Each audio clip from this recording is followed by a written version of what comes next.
इस दीपावली मैंने ये नमकीन घर पर बनाई और सबको बहुत पसंद आई।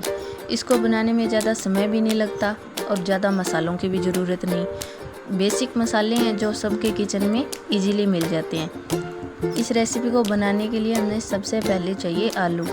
यहाँ मैंने मीडियम साइज़ के 3 आलू लिए हैं। इन आलू को मैंने अच्छे से बॉईल कर लिया है। रेसिपी को एकदम सही बनाने के लिए आलू का अच्छे से उबला हुआ होना ज़रूरी है। आलू में बिल्कुल भी कच्चापन नहीं रहना चाहिए। आपके पास अगर आलू साइज़ में बड़े हैं तो आप 2 ले लीजिए और अगर छोटे आलू हैं तो आप 4 या 5 भी ले सकते हैं। आलू को छीलकर इसमें कुछ बेसिक मसाले ऐड कर देंगे। आलू को अच्छे से बॉईल करना बहुत ज़रूरी है। इसमें हम डालेंगे 1 चम्मच जीरा जिसको मैंने हाथ से क्रश कर लिया है, 2 चम्मच दरदरा कुटा हुआ धनिया जिसको मैंने क्रश नहीं किया बल्कि मोटा मोटा कूटा है, आधा चम्मच हींग, 1 चम्मच नमक आप टेस्ट के अकॉर्डिंग डालिए, 2 चम्मच डाले हैं चिली फ्लेक्स, आधा चम्मच हल्दी, आधा चम्मच गरम मसाला, आधा चम्मच अमचूर पाउडर। ये मसाले डालकर अब डालेंगे पान मेथी। इसको मैंने तवे पे ड्राई रोस्ट कर लिया है और इसका फाइन पेस्ट बना लिया है। ये अब इसमें डाल देंगे।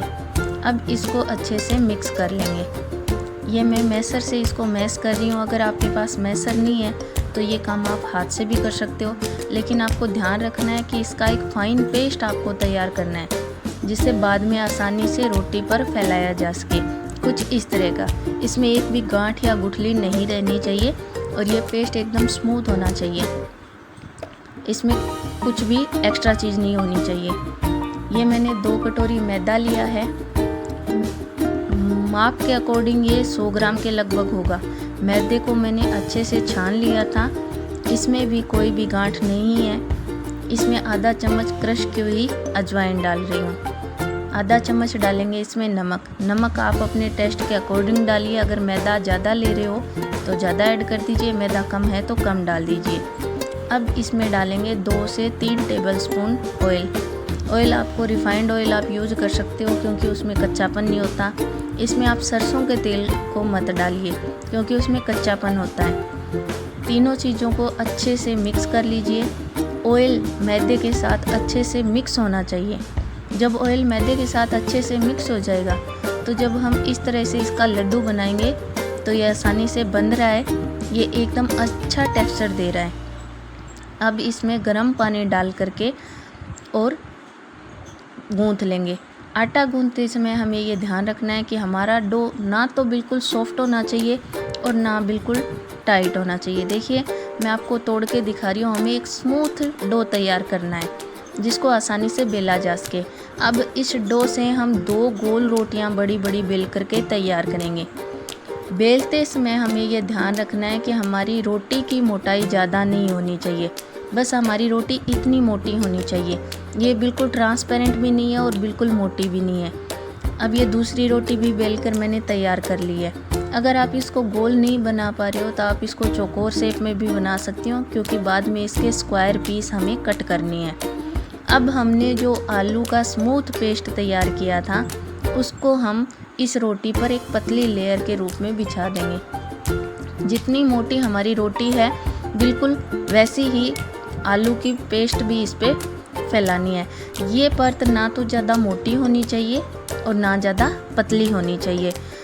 कुछ इस तरह से, बस इस तरह हमें एक परत इस पे फैलानी है। अब जब ये हो जाए तो इसके ऊपर हम दूसरी रोटी को चिपका देंगे जो हमने बेल करके तैयार की थी। इसको शुरुआत में हम हल्के हाथों से ही चिपकाएंगे। मैदा है तो आसानी से चिपक जाएगा, कोई भी प्रॉब्लम नहीं आएगी। जब ये अच्छी तरह से चिपक जाए तो इसके हल्के हाथों से टैप टैप कर लीजिए ताकि जो बबल बन रहे हैं वो सारे निकल जाए। अब बेलन से 1-2 बार इसको और बेल दीजिए। ये मैं इसको पिज़्ज़ा कटर से कट कर रही हूँ। अगर आपके पास पिज़्ज़ा कटर नहीं है तो आप इसको चाकू से भी इजीली कट कर सकते हो। ध्यान आपको ये रखना है कि हमें चौकोर टुकड़े ही काटने हैं क्योंकि चौकोर टुकड़ों से ही फूल समोसे को शेप दी जा सकती है। ये देखिए चौकोर टुकड़े कट करके तैयार हैं। अब देखिए आपको शेप कैसे देनी है। इसके 2 सिरों को आपस में मिलाएंगे और फिर दूसरी साइड फोल्ड करके दोनों सिरों को फिर से चिपका देंगे। थोड़ा सा दबाव देंगे ताकि ये अच्छे से चिपक जाए, वरना जैसे ही हम इसको गरम तेल में डालेंगे ये खुलने शुरू हो जाएंगे और समोसों की शेप बिगड़ जाएगी। आपको सारे समोसों की शेप इसी तरह से पहले तैयार कर लेनी है, बिल्कुल इसी तरह की। ये देखिए मैंने शेप तैयार कर ली है। अब हम एक भारी पेंदे की कढ़ाई लेंगे। ये मेरी कास्ट आयरन की कढ़ाई है जिसको हम ढलवा लोहा बोलते हैं। इसमें मैं ऐड कर रही हूँ सरसों का ऑयल।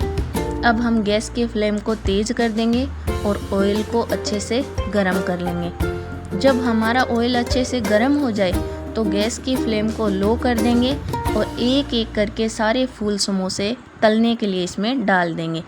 ये देखिए तेल अच्छे से गरम है, समोसे फ्राई हो रहे हैं। गैस की फ्लेम को कम रखना है जिससे ये धीरे धीरे पकते रहेंगे और इनमें बिल्कुल भी कच्चापन नहीं रहेगा और आपकी एक अच्छी रेसिपी बनकर के तैयार हो जाएगी। ये देखिए आप बनाइए, अपनों को ज़रूर खिलाइए, सबको बहुत पसंद आएगी। बहुत ही इजी है, आप जल्दी से बना सकते हो। Thank you.